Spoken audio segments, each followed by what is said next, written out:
So there's a lot of different ways to regulate alcohol marketing, and there's a lot of different ways that alcohol marketing can be seen and published. There's a lot of different media out there.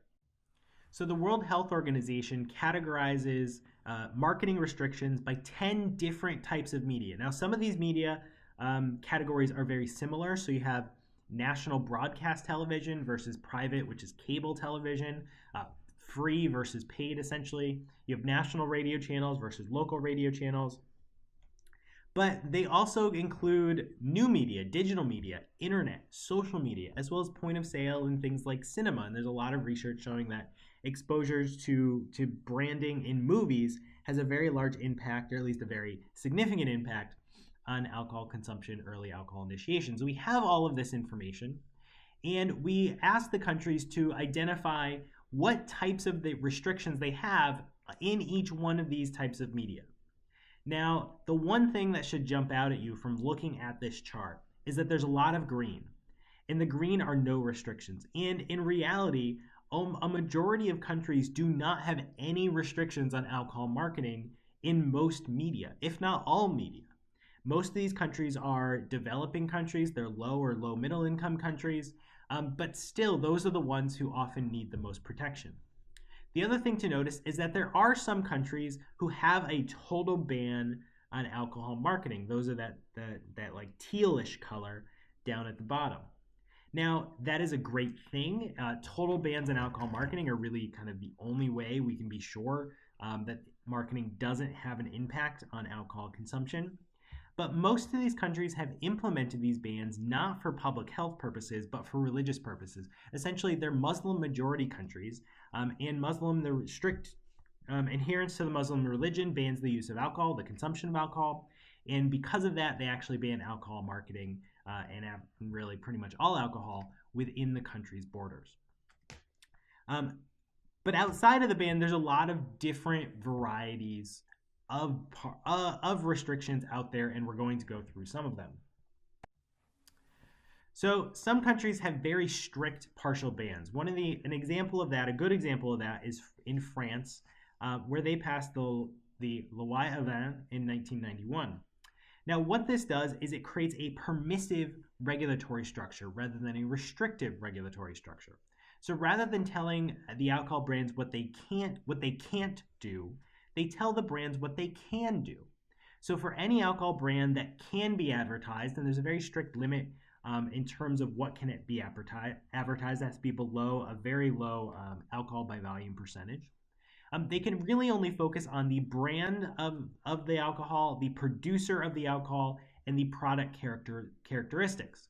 So in the examples on this slide, the one on the right, that's an ad from Spain for the same product, but you see people, you see this party, you see them happy, you see them smiling. It looks like a really good time. But on the left side of the screen, this is the same product being advertised in France. There's no people, there's no scenes, there's no emotion behind it. It's just the product. That's what the Loi Avant does. It basically takes that emotion, that social characteristics, that away from the brand so that they can only focus on the product itself. But even with that, even with the strong regulations in Loi Avant, it's still only a partial ban. And even a strict partial ban has loopholes.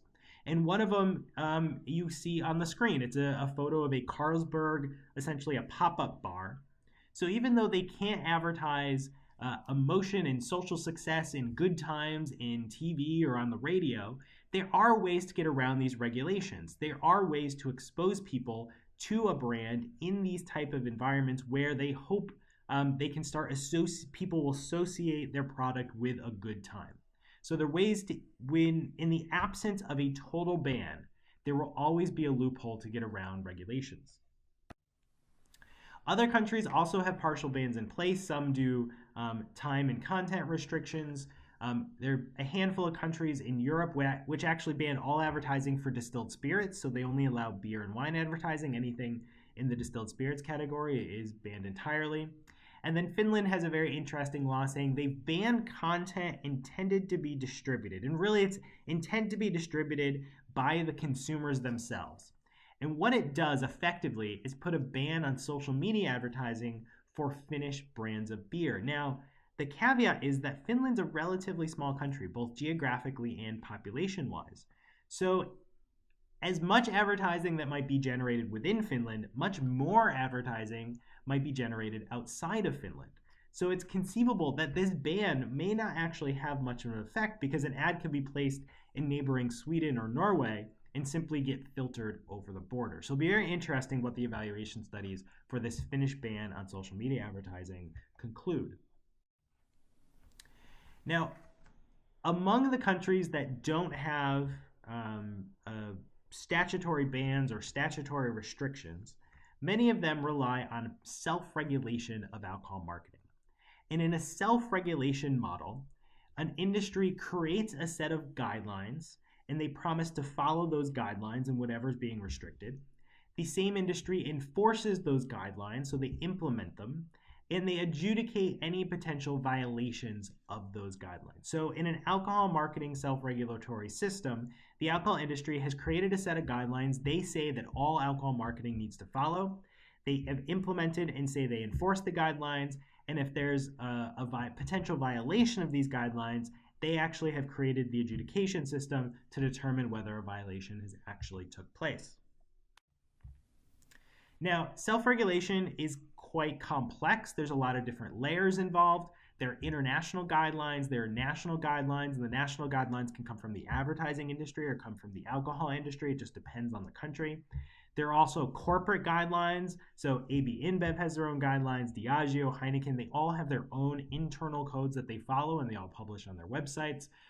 There are general media guidelines, there are digital media guidelines, the list kind of goes on and on. But in general, all self-regulation alcohol marketing codes follow the IARD's guiding principles. And IARD is the International Alliance for Responsible Drinking. It's an alcohol industry funded organization. Don't think it's kind of this good-spirited nonprofit group. This is an industry organization. And what the guiding principles are is essentially the basic self-regulated alcohol marketing code. It contains the key and core guidelines that really exist in all other self-regulated alcohol marketing codes. So at a minimum, even if a national or a corporate code is a guideline in one of those codes is violated, any more alcohol ad should actually meet all of the principles within IARD's guiding principles.